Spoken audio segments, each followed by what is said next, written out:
What you're about to hear are 5 true horror stories that will make you question everything you thought you knew about the world around us. These aren't urban legends or campfire tales. These are real experiences from real people who lived through something that changed them forever. So turn off the lights, put on your headphones, and prepare yourself for 5 terrifying true horror stories you need to hear. Story 1. The Night Shift Visitor. Sarah had been working the overnight shift at the gas station for about 3 months when it happened. It was a quiet job in a small town where nothing ever really happened. Most nights, she'd see maybe 10 customers between midnight and 6 a.m. Truckers grabbing coffee, shift workers heading home, the occasional insomniac buying cigarettes. The gas station sat on the edge of town, surrounded by empty fields and a few scattered houses.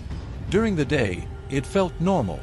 But at night, especially on cloudy nights when the moon was hidden, it felt like the loneliest place on earth.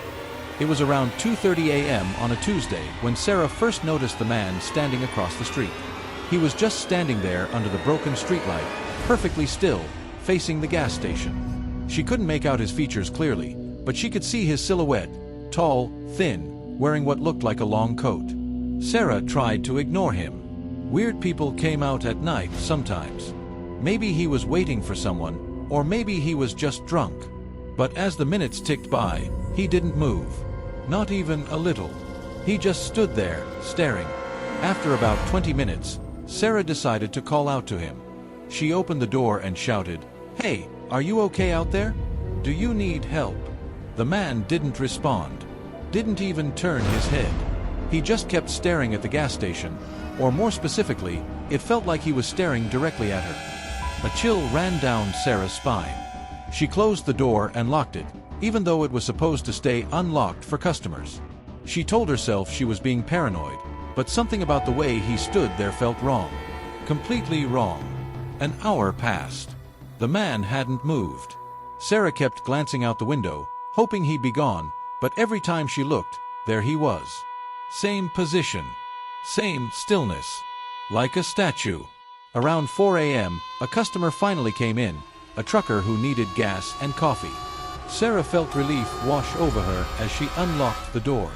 At least she wasn't alone anymore. But when she looked across the street while the trucker was browsing, the man was gone. "Thank God," she whispered to herself. The trucker bought his coffee and left. Sarah locked the door again and tried to focus on restocking shelves. But then she heard it, a slow, deliberate tapping on the window behind her. Tap, tap, tap. Sarah's blood turned to ice. She turned around slowly, and there he was. The man was now standing right outside the window, his face pressed against the glass. But his face, it wasn't right. His skin was pale, almost gray, and his eyes were completely black. Not just dark, completely black, like there were no pupils at all. He was smiling, but it wasn't a human smile. It was too wide, showing too many teeth. Tap, tap, tap. He kept tapping with one long, bony finger, never breaking eye contact. Sarah grabbed her phone to call 911, but when she looked back up, he was gone again. Story 2. The Moving Day Discovery. When Jake and Lisa bought their first house, they knew it needed work.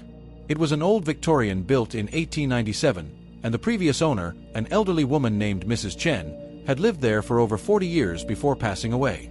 The house had good bones, as the realtor said, but it needed updating. The couple spent their first few weeks painting, replacing fixtures, and getting settled. Everything seemed normal until they decided to tackle the basement. The basement was unfinished, with stone walls and a dirt floor. It was mostly empty except for some old furniture and boxes that Mrs. Chen's family hadn't bothered to take. Jake was moving an old wardrobe when he noticed something strange about the wall behind it. There was a section that looked different from the rest. The stones were arranged differently, and the mortar looked newer, like it had been repaired or rebuilt at some point. "Lisa, come look at this," Jake called upstairs. When Lisa came down, Jake showed her the wall. "Doesn't this look weird to you? Like someone bricked up part of the basement?" Lisa examined it closely. Maybe there was a window here once, or a door to another room.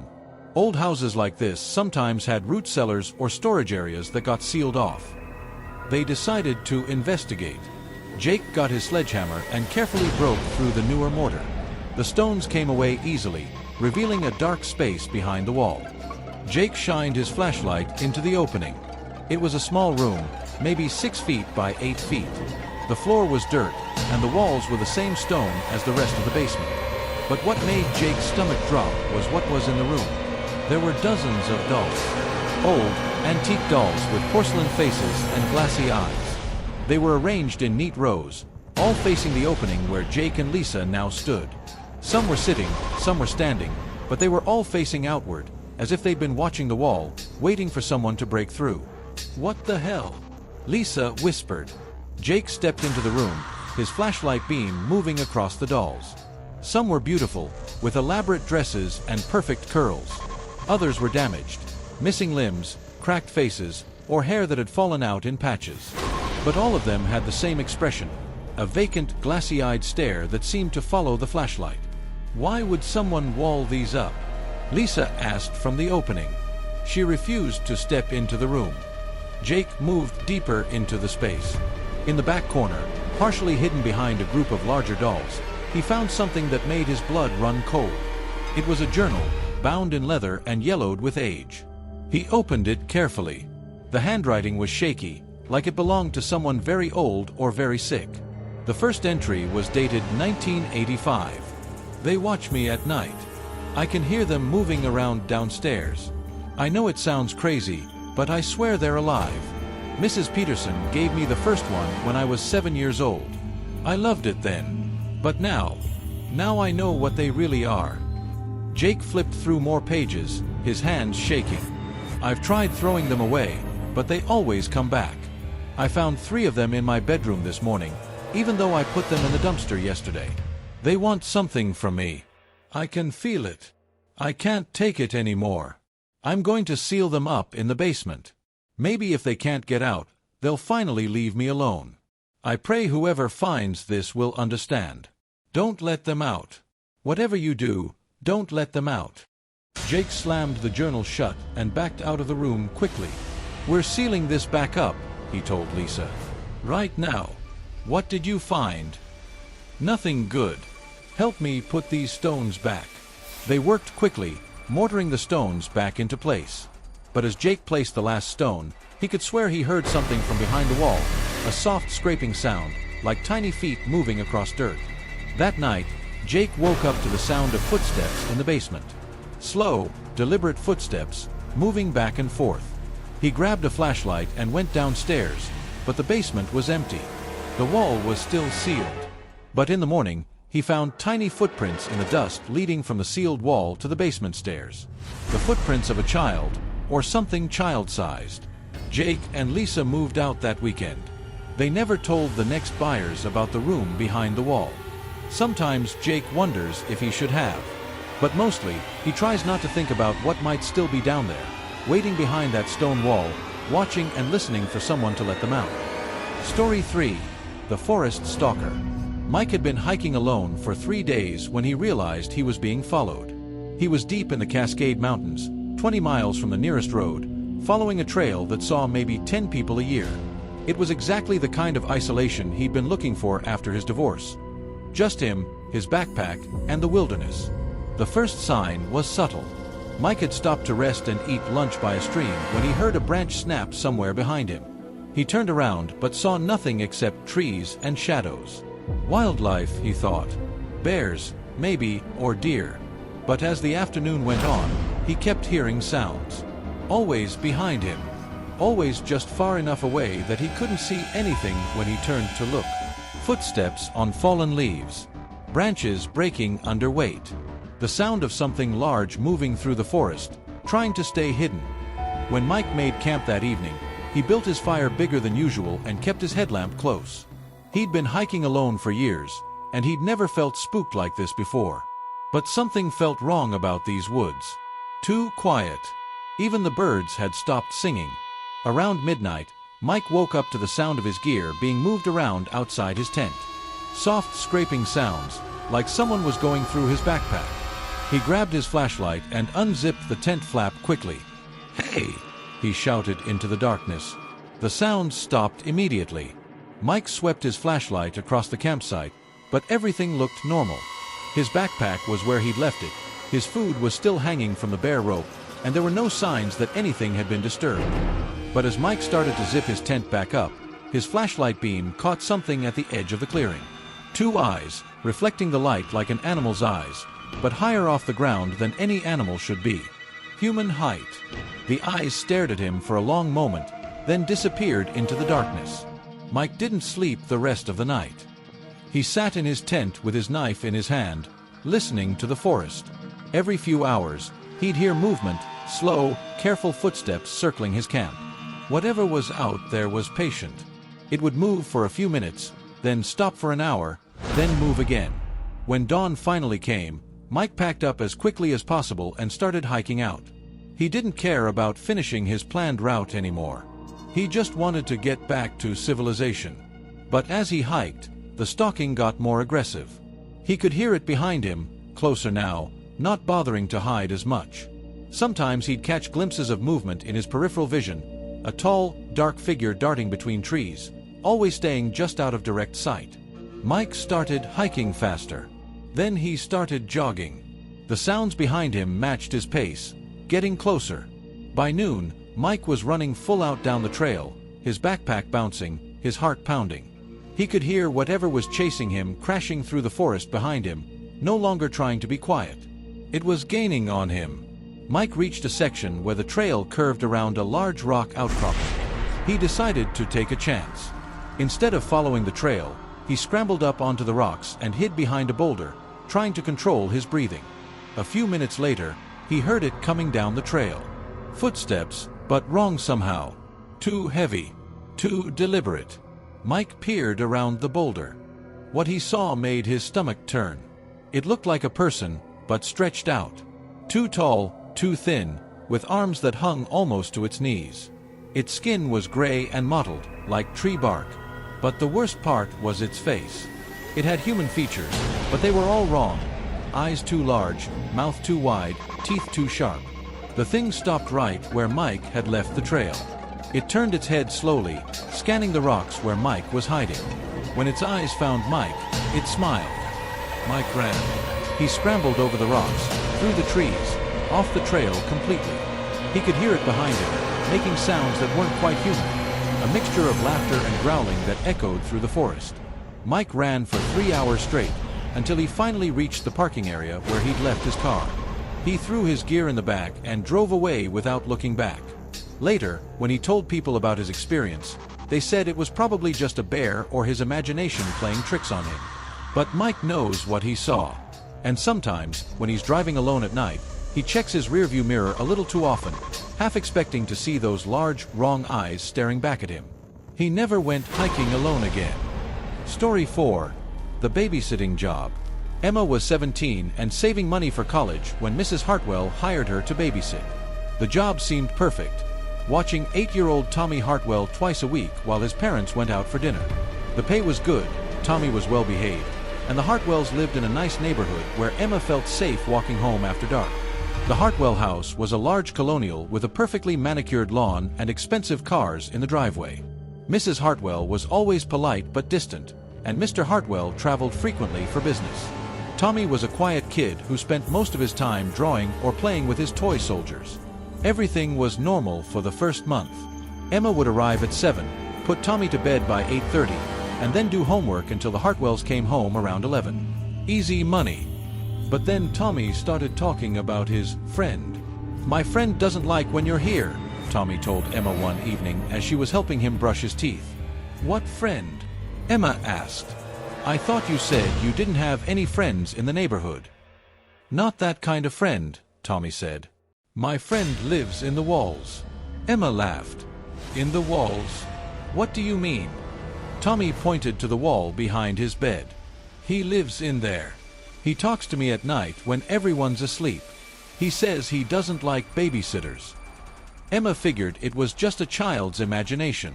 Lots of kids had imaginary friends. But as the weeks went on, Tommy's stories about his friend got more detailed and more disturbing. "My friend showed me pictures last night," Tommy said during another babysitting session. "What kind of pictures?" Emma asked. "Pictures of the other babysitters. The ones who used to come here before you." He keeps them in the walls with him. A chill ran down Emma's spine. Tommy, there weren't any other babysitters before me. Your mom told me you'd never had a babysitter before. Tommy looked at her with the serious expression that kids get when they're telling you something important that adults don't believe. Yes, there were. Lots of them. My friend showed me. Sarah, and Michelle, and Katie, and... Tommy counted on his fingers. 6 other ones. He keeps pictures of all of them. That night, after Tommy was asleep, Emma decided to investigate. She felt silly, but something about Tommy's certainty bothered her. She started in Tommy's room, listening to the walls, looking for anything unusual. Behind Tommy's dresser, she found a loose baseboard. When she pried it away from the wall, she discovered a small opening that led into the space between the walls. Emma shined her phone's flashlight into the opening. What she saw made her stumble backward. The space was bigger than she'd expected. Someone had hollowed out a section between the walls, creating a small room. And covering every surface of that hidden room were photographs. Dozens and dozens of photographs. All of young women. All taken without their knowledge. Photos of girls watching TV, doing homework, sleeping on the couch. The photos were arranged in groups, with names written underneath each group. Sarah, Michelle, Katie. Names Emma had never heard before. At the bottom of each group was a newspaper clipping. Emma grabbed a few and read them by her phone's light. Missing person reports. Local teen disappears. Police search continues for missing babysitter. Emma's hands shook as she realized what she was looking at. 6 different girls, all around her age. All reported missing over the past 3 years. And there, in the newest section of photographs, were pictures of herself. Emma watching TV in the Hartwells' living room. Emma doing homework at the kitchen table. Emma sleeping on the couch while waiting for the Hartwells to come home. Emma heard a sound behind her and spun around. Tommy was standing in his bedroom doorway, but something was wrong with his expression.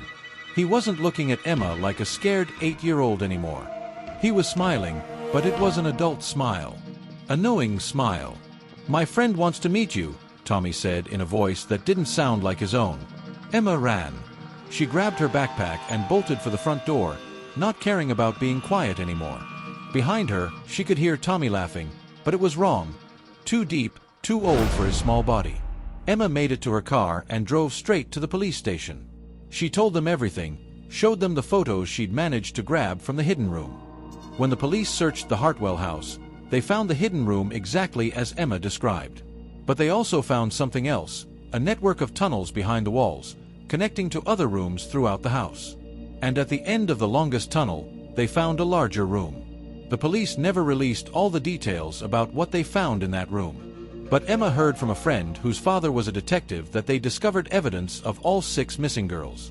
Mr. Hartwell was arrested.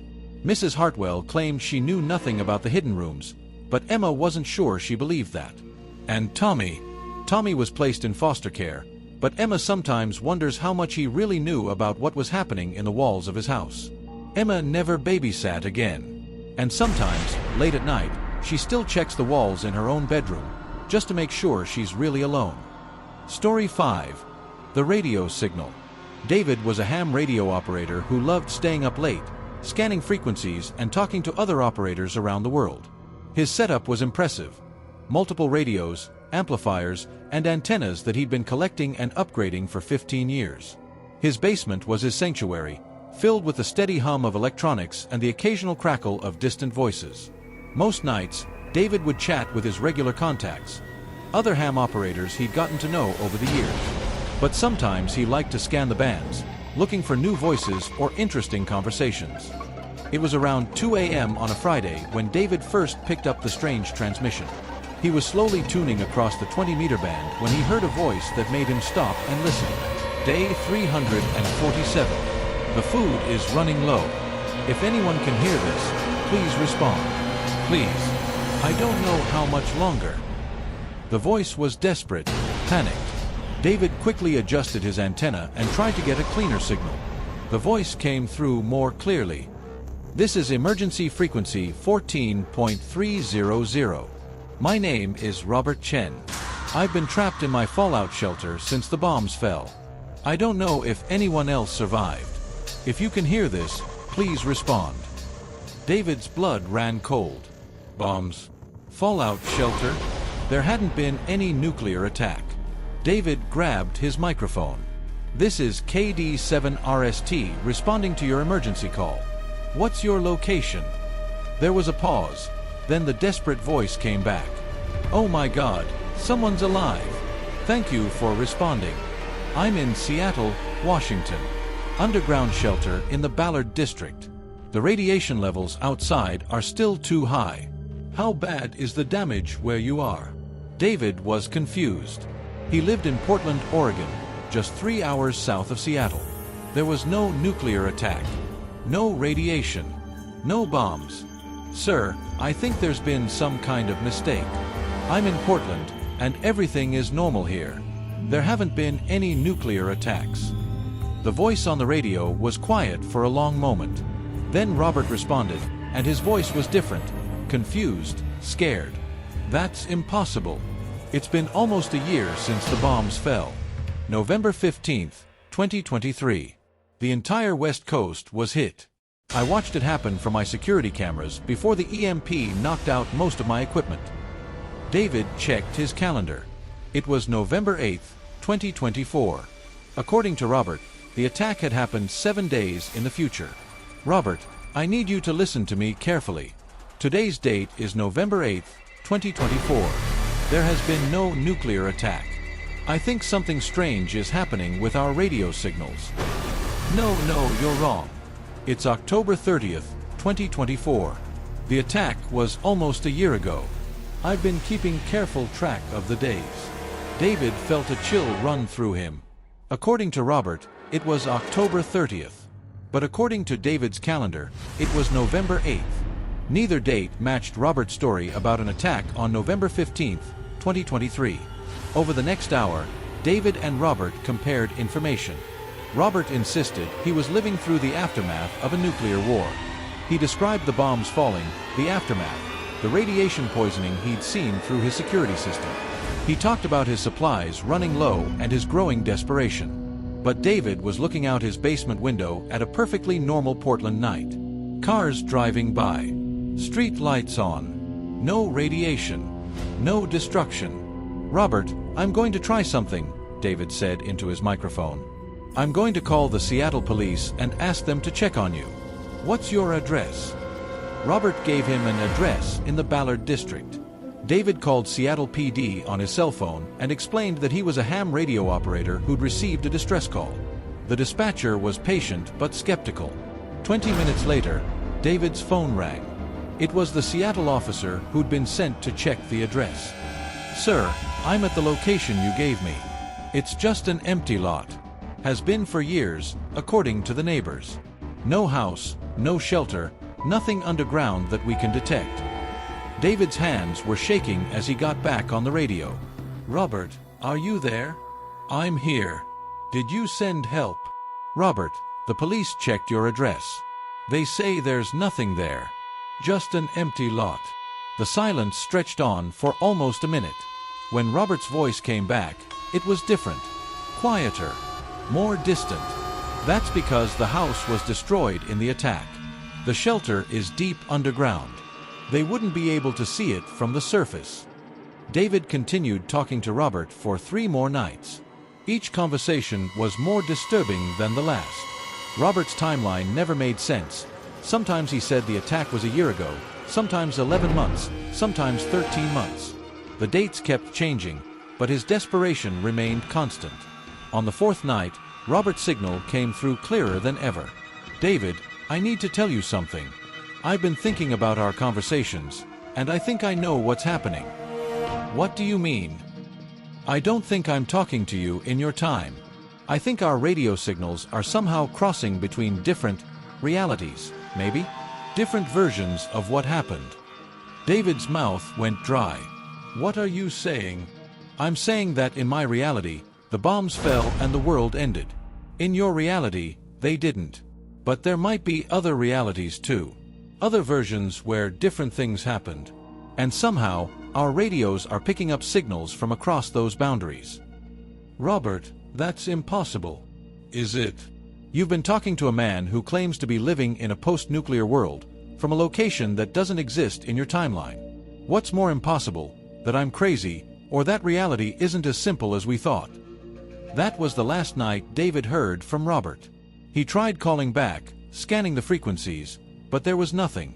Just static. But sometimes, late at night when David is scanning the bands, he picks up fragments of other voices. Other emergency calls from realities that seem slightly different from his own. Voices from timelines where different disasters happened, different choices were made. David still operates his ham radio, but he doesn't enjoy it as much as he used to, because now he knows that somewhere out there, in other versions of reality, other versions of himself might be calling for help. And there's nothing he can do to reach them. Those were 5 terrifying true horror stories that prove reality can be far more frightening than any fiction. From the gas station visitor with impossible black eyes, to the doll sealed behind basement walls, to the forest stalker that wasn't quite human, to the babysitter who discovered a house of horrors, to the radio signals crossing between realities. These stories remind us that the world is full of mysteries we may never understand. Which story scared you the most? Comment below and subscribe for more true horror stories. And remember, sometimes the most terrifying experiences are the ones that actually happened. Until next time, sleep tight.